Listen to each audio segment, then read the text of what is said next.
Olá, você que acompanha o site Notícias Agrícolas, estamos de volta aqui com os nossos acompanhamentos de mercado, das principais commodities do Brasil e do mundo. A gente vai falar um pouquinho sobre o mercado de cacau, esse mercado que anda tão volátil nesses últimos dias. Vamos entender o que, afinal de contas, está acontecendo. Mas antes da gente iniciar essa entrevista, vale sempre lembrar, você que está acompanhando a gente, pelo nosso canal oficial do YouTube, a gente está chegando aí numa marca importante para qualquer canal do YouTube, que são 100 mil inscritos, 100 mil seguidores. Então eu peço para você que está nos acompanhando, siga aqui o nosso canal oficial do Notícias Agrícolas, se inscreva no canal, ativa o sininho, deixa o like, enfim, faça todas essas etapas para receber todas as informações, todos os vídeos, todas as reportagens que nós colocamos aqui diariamente dentro do nosso canal. Agora sim, vamos falar então sobre o mercado de cacau. Eu estou aqui com o Rafael Machado Borges, lá da Stonex. Rafael, seja bem-vindo aqui ao Notícias Agrícolas. Obrigado, um prazer aqui falar com vocês sobre esse mercado. Bom, Rafael, a gente vê que o mercado de cacau está numa volatilidade, não é de hoje, já faz alguns dias, mas esses 2 últimos dias, essa semana aqui, ao longo dessa semana, teve muita coisa para apimentar o mercado. O que está acontecendo, afinal de contas, que explica essa gangorra que está acontecendo no mercado do cacau? Bom, perfeito. Primeiro, uma boa tarde aí a todos os espectadores. Eu acho importante a gente antes fazer uma retrospectiva, né? Porque a gente está vivendo realmente um cenário muito atípico para o mercado de cacau, né? Não só essas semanas, mas nos últimos meses e arrisco dizer desde o começo de 2024. Né? Então a gente alcançou ali uma máxima histórica de preços, né? Ali no final de abril, que foi justamente uma época em que a gente teve uma série de divulgação de dados de moagem. Né? Os dados de moagem de cacau da indústria, eles são usados pelo mercado como uma forma de avaliar qual que é a demanda do mercado para os produtos do cacau. Então, ali no final de abril, a gente, além do cenário crítico de oferta, a gente viu os dados de moagem não caírem como o mercado esperava diante desse aumento de preço. Então, isso foi um gatilho para que a gente alcançasse a máxima ali, né, superando os 11 mil dólares por tonelada. E agora, na segunda metade de julho, a gente está vendo um cenário também de divulgação de dados de moagem. Então, na semana passada, a gente teve a divulgação dos dados de moagem na Europa. Surpreendentemente, esses dados eles vieram com aumento de mais de 4%, apesar desse aumento bastante significativo do cacau. E ao longo dessa semana, a gente teve também divulgações de moagem na Costa do Marfim, na América do Norte e na Ásia. É, no agregado, esses números eles indicam uma queda, né, com relação ao trimestre anterior, o mesmo trimestre do ano anterior, mas o que a gente tem visto é realmente uma demanda que ela está se mantendo mais estável do que o mercado esperava. É, o mercado ele está então tentando interpretar qual que é o fundamento por trás dessa manutenção de consumo, né? Seja realmente um consumo na ponta que está se mantendo, seja um adiantamento do processamento por conta dessas indústrias, mas o que a gente tem visto é realmente uma volatilidade bastante forte, né, que é exacerbada aí por conta de uma diminuição do número de agentes operando em bolsa. Então, com esse forte aumento que a gente tem visto dos preços, a gente também teve um aumento das margens de operação no mercado futuro, e isso tem trazido muitos agentes para fora do mercado. Né? Isso diminui a liquidez do contrato do cacau na bolsa e aumenta a volatilidade e deixa o cacau sutível aí para movimentos especulativos, para quedas e altas fortes, sem muita relação com os fundamentos. O fato é que a gente tem esse descolamento de mercado entre oferta e demanda que, como você explicou, está trazendo essa volatilidade, mas temos a impressão também de que as traders estão desconfiando muito das informações que vêm lá da África, principalmente, Gana e Costa do Marfim, tem horas que eles divulgam algumas informações, em outros momentos enviam outras informações, dão outras indicações para o mercado e algumas traders já estão ficando muito espertinhas aí com o que está acontecendo na África, né? O que que esses sinais que, né, os produtores africanos estão dando para o mercado? Há uma desconfiança? O que está acontecendo entre as traders e essas informações que estão vindo lá do continente africano? Olha, o oeste africano realmente é uma região que concentra ali cerca de 70% da produção mundial de cacau, né? Então, é o grande foco para análise ou para originação dessa matéria-prima.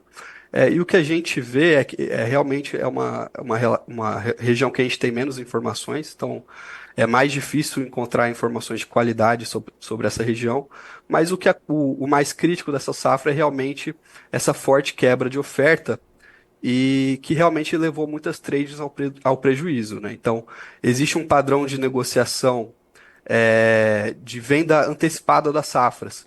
Então, por exemplo, em Gana, que é o segundo maior produtor, eles tiveram que adiar a entrega de 350 mil toneladas de cacau para a safra 24-25. Então, as tradings tiveram um forte prejuízo com esse atraso, né?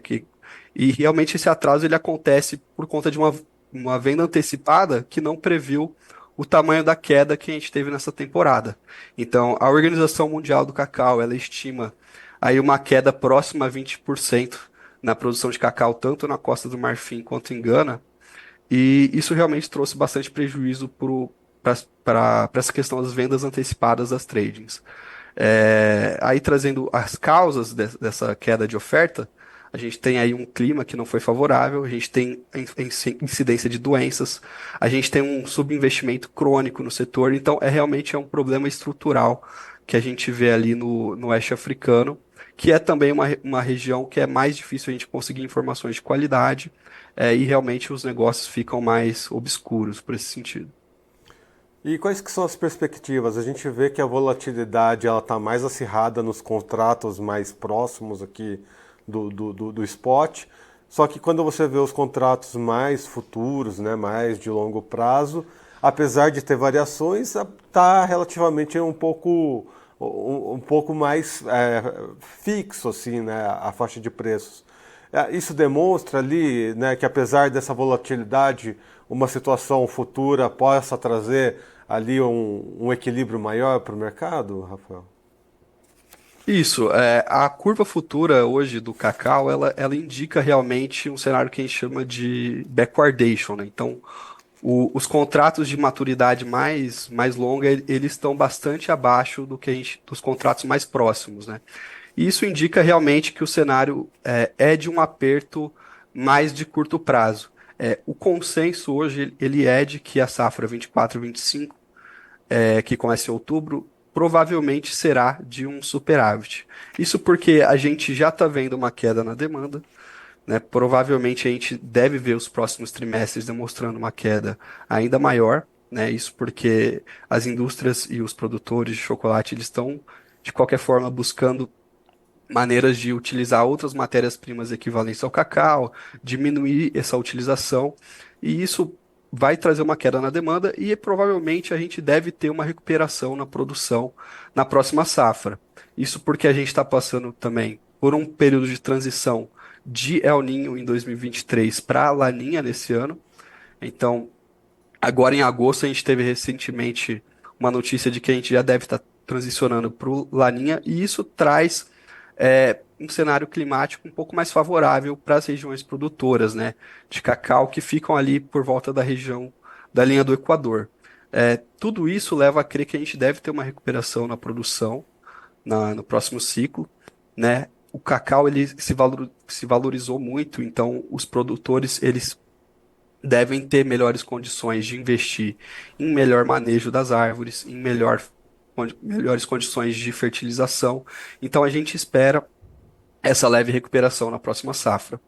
É claro que ainda é cedo para dizer, existe também um risco climático ainda, que, na nossa opinião, ainda para sobre o mercado. Desde o começo de 2024, as chuvas elas ainda estão abaixo da média histórica, então, e também a gente tem esse risco fitossanitário bastante forte no oeste africano, em outras regiões como o Brasil, que também atua reduzindo a produção. Então, ainda é cedo para dizer, mas realmente o mercado aponta para o cacau se estabilizando numa faixa de preços, vamos dizer, mais sustentável ali no longo prazo, principalmente no ano que vem.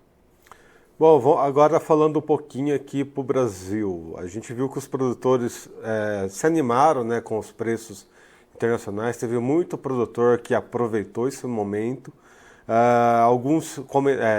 Muitos comentaram aqui com a gente, né, ao longo dessas últimas semanas, que houve até um ágio, né, um prêmio para a venda de cacau no Brasil, né, ou seja, o valor estava até mais alto do que o praticado internacionalmente.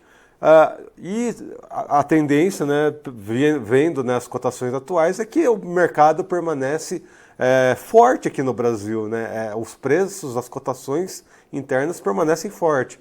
Você vê que aqui a gente tem essa tendência de preços mais fixos, de bons momentos ainda para o produtor de cacau brasileiro? Então, a gente vê realmente a presença desse diferencial, né? Mas o que a gente percebe é que o preço, né, no Brasil ele tem uma correlação muito forte com o preço em bolsa, né? Particularmente o preço ali em Nova York. Então, pode acontecer esses descolamentos, mas a tendência é realmente o preço no Brasil seguir o mercado internacional. E pelo lado da produção no Brasil, os últimos dados que a gente tem da IPC, eles mostram que a produção brasileira ela está bastante prejudicada nessa safra. Então, os últimos dados que eles divulgaram mostram os recebimentos de cacau ali quase 40% abaixo da última safra. Então, isso aí principalmente relacionado ao clima, né? Em 2023 a gente teve um clima mais seco na Bahia e no Pará, nas principais regiões produtoras. E também a gente tem tido bastante relato de influência de doenças, particularmente ali a vassoura de bruxa, em alguma dessas regiões produtoras. E tudo isso tem contribuído para a produção ficar bastante abaixo. Principalmente no Pará a gente tem verificado essa queda. Então, o cenário realmente, para o produtor que não sofreu essas perdas, ele é muito favorável, né? A gente teve uma valorização muito expressiva, mas ainda existe esse risco produtivo também aqui no Brasil. Ressaltando, né, essa questão, né, principalmente da presença de doenças, né, o mapa trouxe um anúncio de que há um foco de monilíase do cacaueiro, só que é em região amazônica. Acho que nesse primeiro momento isso afeta de alguma forma essa questão. Não, a princípio não, né? Porque a produção mais predominante é Pará e Bahia, né? Apesar do Pará tá próximo, né, de região amazônica, tem uma parte do Amazonas ali no Pará, mas a princípio não deve afetar muito esse cenário, né, Rafael? Olha, é uma preocupação, né? O risco fitossanitário, ele é uma preocupação muito presente no mercado de cacau, né? Então, é sempre um risco a incidência de doenças, né? A maior região produtora do Brasil hoje é o Pará, realmente, que está situado numa região amazônica.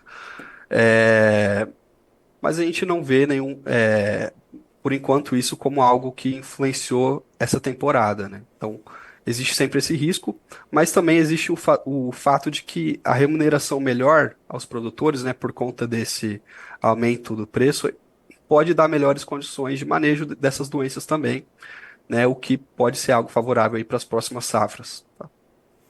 Muito bem. Conversei aqui então com o Rafael Machado Borges, ele que é analista lá da Stonex. Rafael, muito obrigado pelas suas informações. Seja sempre bem-vindo aqui ao Notícias Agrícolas. Eu que agradeço, estou sempre disponível aqui para a gente falar. Obrigado, viu?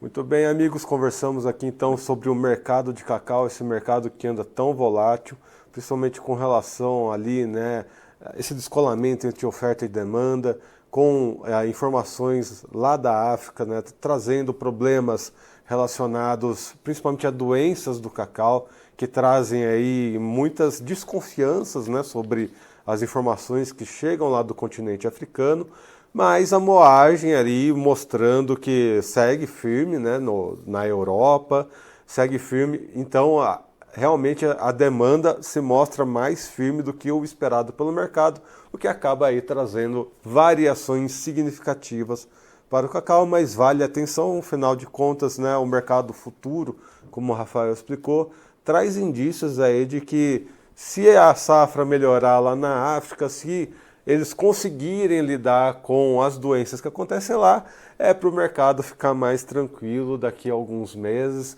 Então esses preços aí podem dar uma variação um pouco mais para baixo, né? Muito bem, amigos, eu vou ficando por aqui. Até uma próxima. Um abraço.